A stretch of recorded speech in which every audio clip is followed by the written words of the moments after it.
মানব জীবন যেন ব্যস্ত একটা রেল স্টেশন। প্রতিদিনই কেউ না কেউ আসে।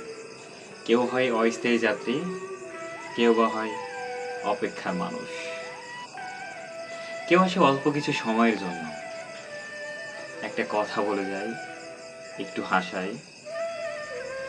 আবার কেউ কাউকে দুঃখ দিয়ে দূরে চলে যায় চিরকালের মতো। কেউ বসে থাকে নির্জনে, চোখে থাকে এক অদেখা রেলগাড়ির অপেক্ষা। কারো কাছে জীবন শুধুই একটা প্ল্যাটফর্ম, যেখানে শুধু যাওয়া আর আসার হাহাকার।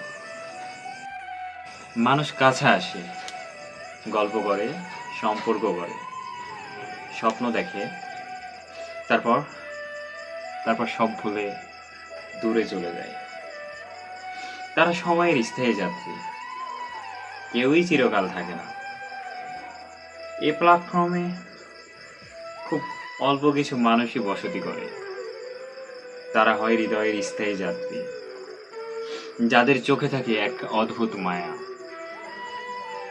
তাদের জন্যই বোধহয় আমাদের বুকের ভিতর ছোট্ট এক প্ল্যাটফর্ম অনুভব অস্তিত্বে রয়ে যায় আজীবন।